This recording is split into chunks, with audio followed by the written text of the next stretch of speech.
Oke, materi kita hari ini bicara tentang bagaimana iklim itu diklasifikasikan. Ya. Jadi, kenapa kita mengklasifikasikan iklim? Itu pertanyaan pertama. Kenapa harus diklasifikasikan itu? Apa? Jadi, klasifikasi iklim itu karena setiap daerah, setiap kawasan dengan kondisi yang berbeda akan mendapat pengaruh dari faktor iklim yang berbeda. Sehingga mereka mempunyai iklim-iklim yang spesifik. Jadi iklim-iklim spesifik untuk setiap wilayah atau topografi yang berbeda. Jadi iklim itu berdasarkan geografis, berdasarkan letak, berdasarkan kondisi dengan pola yang jelas. Sehingga masing-masing daerah, masing-masing kawasan itu akan memiliki kondisi iklim yang berbeda. Di dalam ilmu geografi, tentang iklim itu dikenal dengan namanya klimatologi. Jadi ilmu yang mempelajari tentang iklim, masuk di ranah keilmuan dari geografi. Nah, klimatologi itu memiliki peran yang penting di berbagai sektor. Salah satunya arsitektur. Di sini ada pertanian, ekologi, kehutanan, dan ekonomi. Jadi kondisi iklim itu mempengaruhi keputusan-keputusan, mempengaruhi hal-hal kebijakan atau perancangan yang ada di berbagai disiplin ilmu. Karena iklim akan mempengaruhi perilaku manusia dan proses alam yang ada. Jadi akan berbeda kalau perilaku manusia di Indonesia dengan iklim tropis lembab, ya, dengan perilaku manusia di gurun dengan iklim sama dia tropis tapi tropisnya tropis kering. Perilakunya yang berbeda. Contohnya saja perilaku itu kita melihat bagaimana cara berpakaian. Kalau orang Indonesia sebenarnya kalau saya lihat nggak cocok dia pakai jas kemana-mana. Ya, orang Indonesia cocoknya pakai kaos yang berbahan katun, gitu ya. Karena iklimnya. Karena si iklim membuat kalau kita memakai pakaian yang tidak menyerap keringat, dia akan menyebabkan ketidaknyamanan termal. Kenapa? Karena kelembapan. Kita mudah berkeringat karena kelembapan di Indonesia itu adalah tinggi. Sehingga kita tidak akan nyaman pada saat panas. Tapi kalau di Arab, di Saudi Arabia, panas. Tapi karena keringat itu terserap oleh udara, sehingga tidak sempat lagi keringat itu keluar sebagai benda cair. Tapi dia keluar sebagai uap. Sehingga mereka, walaupun di Arab, orang berpakaian tertutup, semua itu tetap nyaman. Coba kebayang kalau di Indonesia, bicara orang yang lagi olahraga mau kurusin, dia dengan pakaian tertutup, keringatnya akan muncul. Itu salah satu nanti perubahannya. Nah, kita melihat klasifikasi iklim itu kita juga harus melihat dulu apa yang namanya faktor iklim. Jadi ada variabel iklim sebenarnya. Ya, jadi ada variabel iklim. Variabel iklim ini yang pertama adalah bagaimana hubungan antara matahari dengan bumi. Sehingga matahari dan bumi,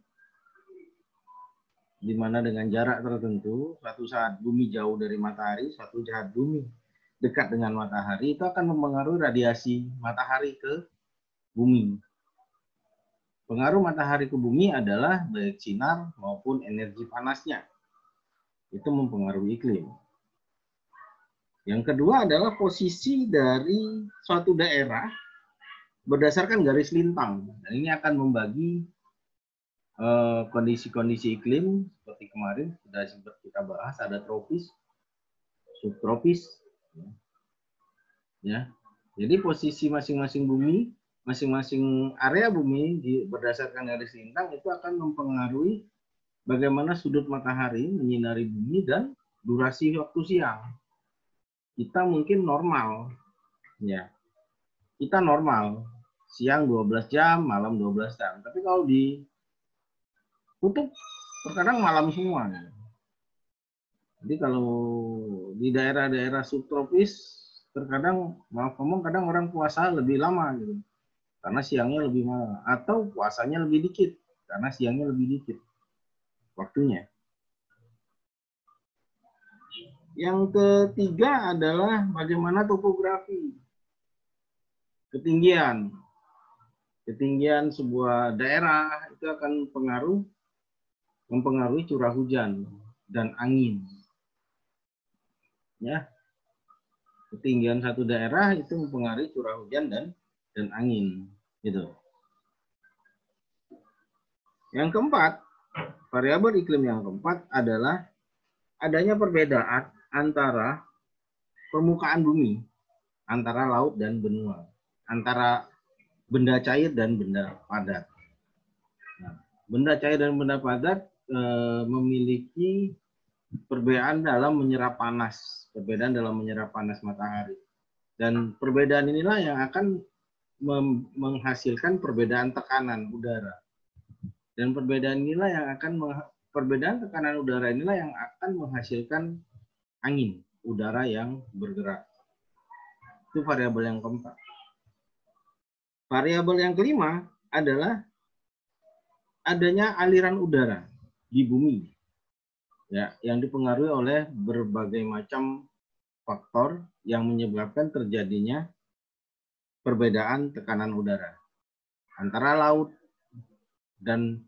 air dan darat, laut dan daratan, antara daerah yang berbeda ketinggian, lembah dan gunung, gitu ya. Itu akan terjadi aliran udara karena terjadinya perbedaan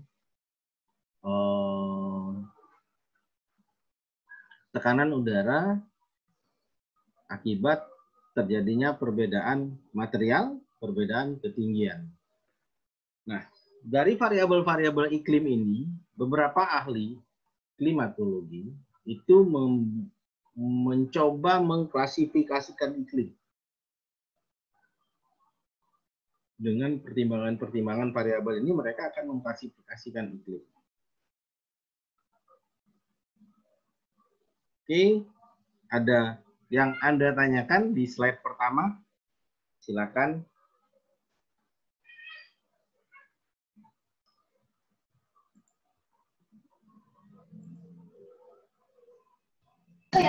Udah cukup ngerti Pak untuk slide pertama. Oke, saya akan coba lanjut ke slide kedua.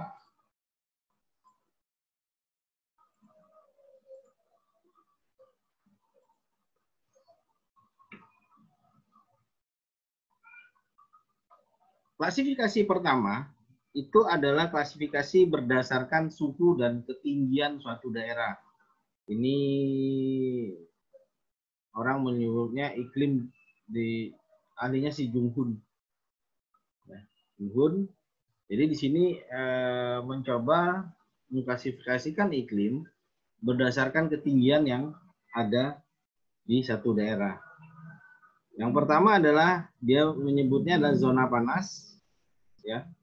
Di sini ada ketinggiannya sampai 700 meter, gitu kan. Kemudian suhunya lebih dari 22 derajat. Itu yang pertama. Zona kedua atau kategori iklim yang kedua adalah sedang, dia 700 sampai 1500. Suhu berkisar 15 sampai 22 derajat Celcius.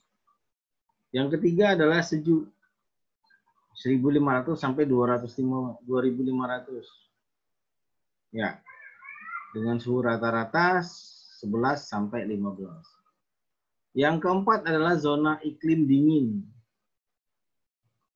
2.500 sampai 4.000.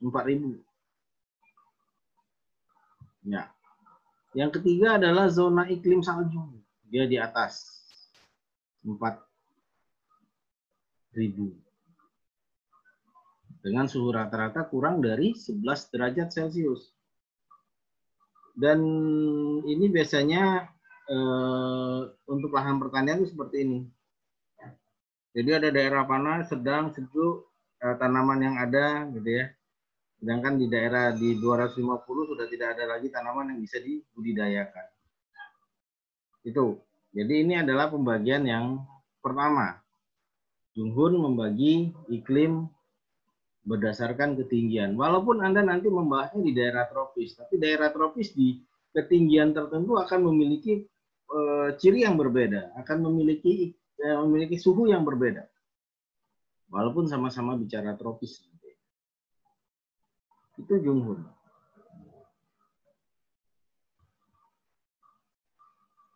Kategori yang kedua adalah kategori yang berdasarkan bagaimana letak suatu daerah di bumi berdasarkan tingkat banyaknya radiasi yang diterima. Ini berdasarkan kategori lain juga berdasarkan posisi di garis lintang. Ini membaginya. Jadi di sini dibagi ada tengah itu khatulistiwa. Dia di 0 derajat. Ya. Ini. Mereka menyebutnya zona iklim tropis. Ya kan? 23,5 seperti yang saya sebutkan di kuliah sebelumnya. Kemudian ada juga iklim subtropis di 23,5 sampai 40 derajat lintang utara dan lintang selatan. Itu subtropis. Ada juga iklim sedang. Ini iklim sedang ini di antara 40 sampai 60 lintang. Ya kan? Kemudian dingin itu yang di kutub. Dia 60, ini yang benar nih 66 ya. Sorry, yang atasnya salah tuh. 66,5 sampai 90. Nah, ini kalau kita melihat zona iklim itu berdasarkan posisinya di bumi. Yang posisi bumi yang berdasarkan garis lintang yang ada. Itu untuk zona iklim yang bicara tentang posisi. Kemudian ada juga yang melihat membagi klasifikasi iklim itu berdasarkan curah hujan. Ya, berdasarkan curah hujan. Jadi curah hujan di sini itu punyanya Smith and Ferguson. Ya. Smith dan Ferguson berdasarkan curah hujan, mereka membagi itu melakukan semacam penelitian terhadap sifat basah dan sifat kering dari setiap bulan selama 10 tahun. Jadi ada bulan basah, ada bulan kering selama 10 tahun. Itu diambil datanya, terus akan dibuat perbandingan. Sehingga akan keluar keragaman, ada 8 keragaman iklim yang berdasarkan nilai perbandingan antara bulan basah dan bulan kering. Nah, ada kategori bulan basah. Kategori bulan basah adalah curah hujan lebih dari 100 ml per bulan. Dan jumlah hujannya lebih banyak dari jumlah air hujan yang masuk, lebih banyak daripada jumlah air yang menguap ke udara. Ada juga bulan lembab. Dengan kategori curah hujan 60 sampai 100. Terus penguapannya itu sama antara penguapan air yang ke udara dengan air hujan yang masuk. Jadi penguapan antara air yang ada di tanah dan air hujan kuantitasnya sama. Jadi dia tidak lebih lebih kecil. Kemudian ada bulan kering bila curah hujannya kurang dari 60 meter, 60 ml per bulan. Di mana air tanah itu lebih banyak menguap daripada air hujan. Nah, kategori ini dibuat oleh Smith, ada yang namanya nilai Q. Nilai Q itu adalah jumlah rata-rata hujan bulan kering dan jumlah rata-rata dibagi jumlah rata-rata hujan di bulan basah. Nah, dari nilai Q ini, Ferguson dan Smith membagi iklim menjadi 8 kategori. Yang pertama adalah iklim A, itu kategorinya sangat basah, nilai Q-nya 0 sampai 0,14. Jadi banyak banget bulan basahnya. Nanti Anda bisa hitung sendiri kalau bulan basahnya 11 gitu ya. 11 bulan misalnya, berarti kan 11 bagi 12. Kemudian kategori kedua adalah iklim B, yaitu adalah iklim basah.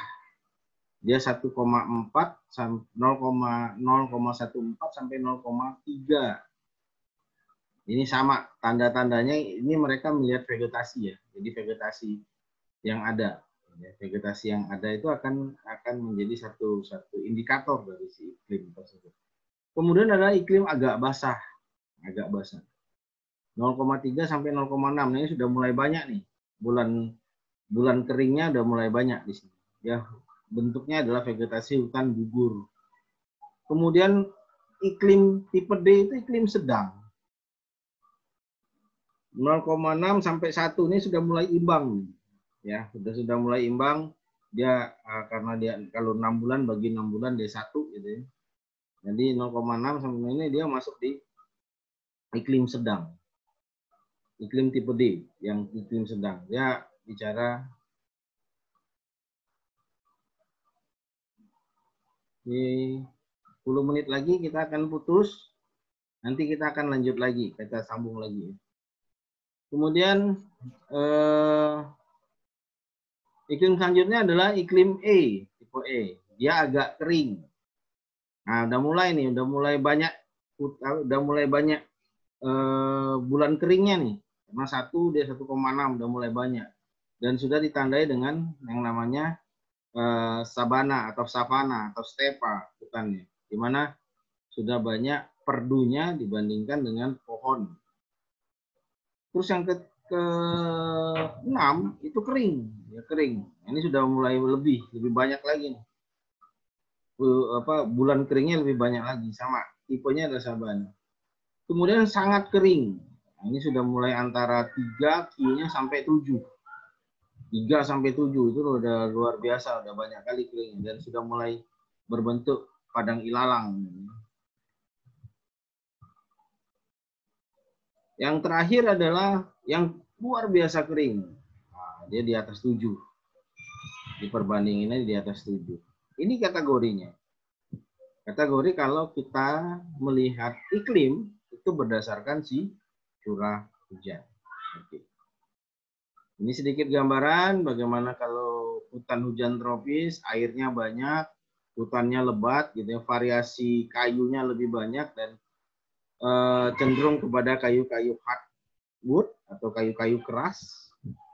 Ini bagaimana kalau hutan gugur, warnanya tidak sehijau ini, tapi sudah mulai ada musim gugurnya, di mana nanti si daun itu nanti akan turun gugur dengan warna yang berbeda. Ini hutan musim rata-rata biasanya memiliki satu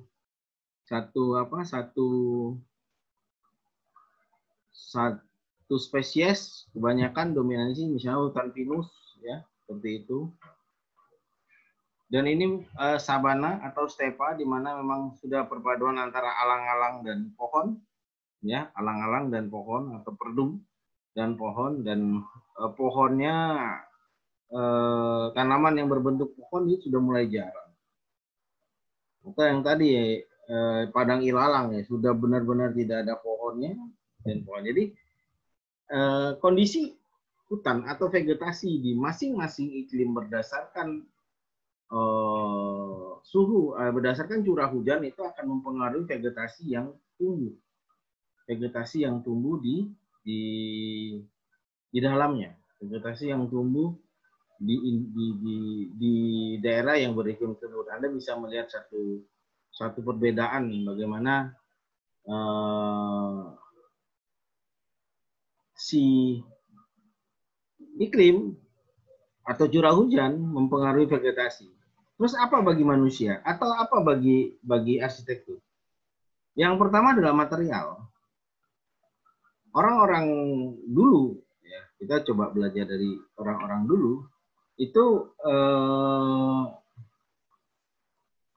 materialnya biasanya mengambil dari alam. Jadi rumah-rumah di hutan hujan tropis dengan suhu sangat basah, itu biasanya banyak kayu-kayu keras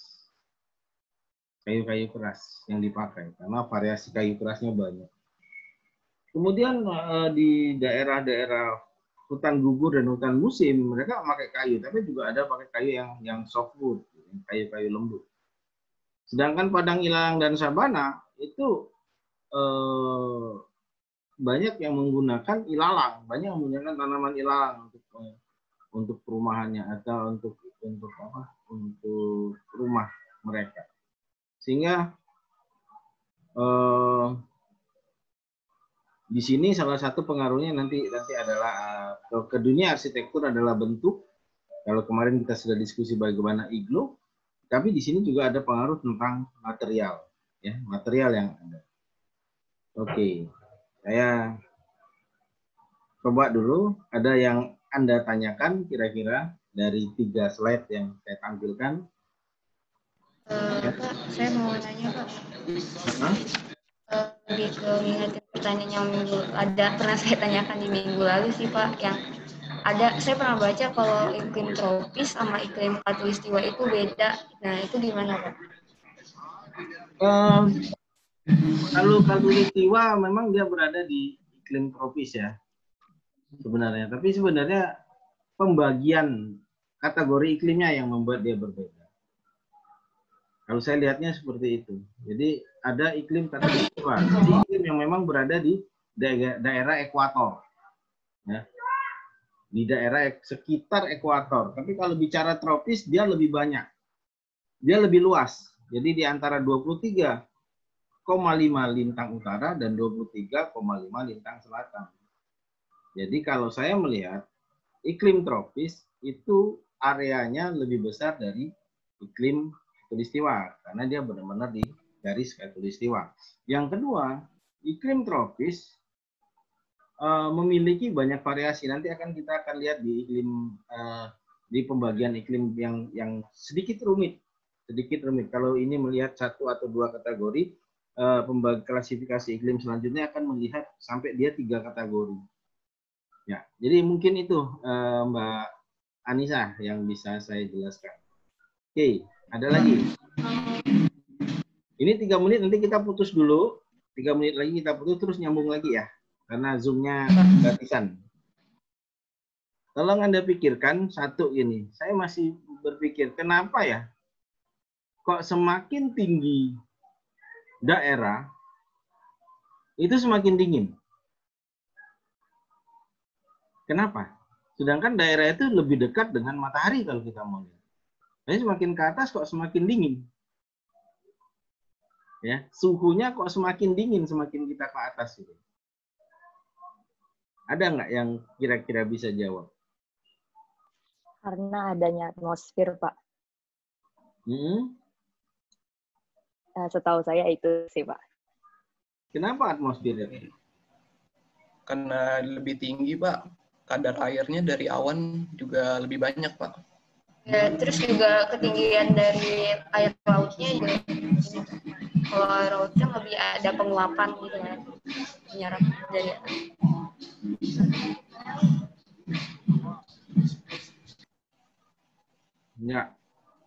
Ya, jadi memang Tidak harus sepadan ya, bahwa makin dekat dengan matahari kok makin dingin, makin panas, enggak. Benar.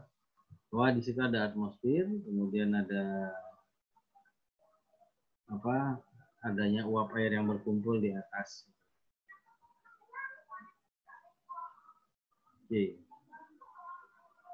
Oke ya, nanti ini tanggung nih waktunya 2 menit lagi.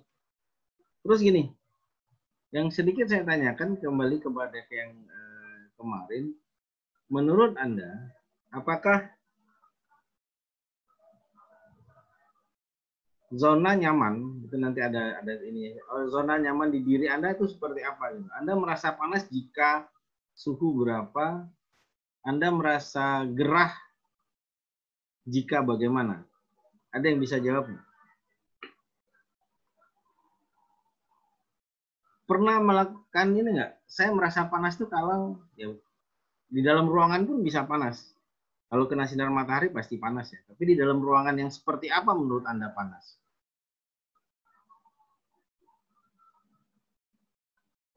Ada nggak yang bisa jawab?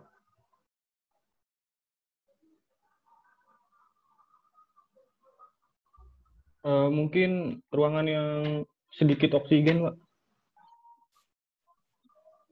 Sedikit oksigen berarti apa? Dimensinya? Kalau saya merasa ruangan yang gerah itu yang jika dindingnya itu terlalu tipis, Pak. Dinding terlalu tipis, oke. Tadi kekurangan oksigen dia akan berarti dimensi, dinding terlalu tipis. Ada lagi nggak? 2 baru saya dapat.